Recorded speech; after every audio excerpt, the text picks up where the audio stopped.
Yakin nih, dulu gak bikin takut.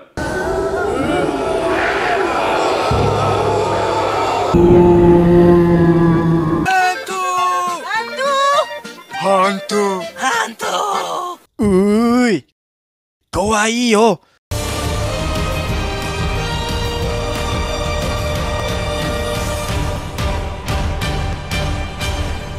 Halo guys, kembali channel Decara dengan semua jenis-jenis dari Renki. Sebenarnya mah jenisnya dua doang. Yang kalau udah ngomongin Renki jelas dia itu dulunya bener-bener jadi nightmare mimpi buruk kita semua ya. Lu pada ngeliat wujudnya pasti takut lah. Saking seremnya dulu gue kira salah nonton film loh. Masa Ultraman musuhnya serem gini? Kemudian Renki sempat comeback di Ultraman Orb juga dengan nama baru dan wujud baru. Meskipun desainnya emang gak kayak yang dulu-dulu, tapi vibe serem sama misteriusnya masih dapet ya guys. Wah itu kalau kemarin bisa dimunculin di X gimana tuh? Jadi ini dia semua jenis-jenis dari Renki. Langsung aja check it out. Yang pertama, Renki memulai debut di series Cosmos episode 18. Dan kalau dari cerita Hyura Taicho sendiri emang agak tragis ya. Yang mana dulunya di tengah perang saudara di Jepang sana, ada seorang jenderal dan putri dari pihak berbeda yang saling jatuh cinta. Disahkan tahu perang ini akan memisahkan mereka, pada akhirnya, mereka memilih untuk mengakhiri diri yang membuat rohnya berubah menjadi Renki kemudian meneror sekitar. Namun saat itu terjadi, Renki berhasil disegel oleh seorang samurai bernama Kagetatsu Nishikada dalam bentuk batu. Tapi karena di era modern batunya mau dihancurin sama orang, gimana Renki gak bangkit? Tim Ice aja pas mau nyerang gak bisa loh. Terus pas Musashi berubah ke Cosmos pun battlenya emang agak repot juga ya. Mana dikasih siraman rohani tembus lagi. Mau gak mau harus serang pakai jurus Thunder Smash lah. Biar alam yang menyelesaikan aja.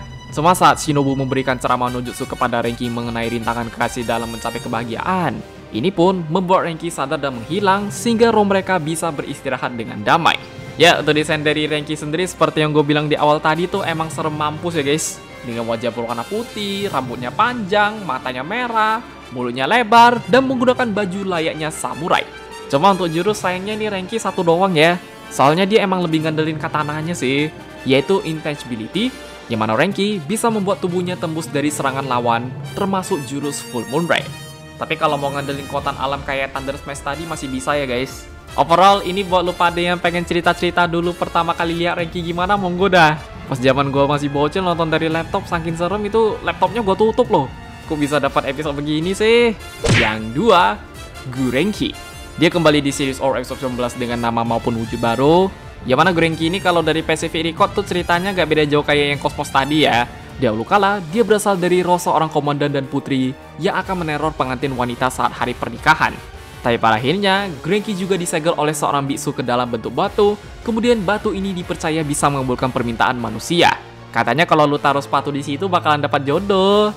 Naomi pastinya gak percaya dong. Namun saat dia merasa iri dengan temannya di acara pesta, ini pun membuatnya iri dan tidak sengaja menaruh sepatu ke tempat batu Renki. Tiba-tiba direspon loh. Cuma pas Naomi pengen nyari sepatunya lagi tuh udah hilang ya.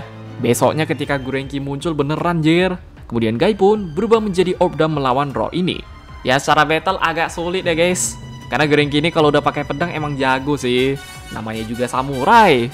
Tapi saat dia mendengar ceramah nojutsu dari Naomi mengenai permintaan Gurenki berguna bagi orang lain, ini pun membuat Gurenki sadar dan membiarkan dirinya diakhiri oleh orb dengan jurus Orb Water Caliber. Ya, untuk desain dari Gurenki ini kalau dibandingin sama yang dulu emang lumayan beda ya. Yang Gurenki itu beneran full armor sih, dengan warna dominan merah. Secara kostum pun harusnya lu pada nyadar juga lah. Ternyata repaint dari Mekazamu toh. Kemudian soal jurus pun dia terbilang lumayan ya guys. Seperti shadow portal-portal buat pindah tempat, ada enhanced refresh bisa tiba-tiba high speed, dan energy slash berupa tebasan menggunakan katana. Intinya mah kalau kedepannya roh atau hantu ini balik comeback lagi, kuncinya tetap satu ya, selalu bisa ceramah nojutsu dah. Karena mereka ini kalau dikasih tahu yang bener pasti bakalan sadar sih. Bahkan di kartu Gurenki yang orb aja tuh ada easter egg Cosmos loh. Berarti ini Mbak Subur emang pengen ngasih callback ke Cosmos.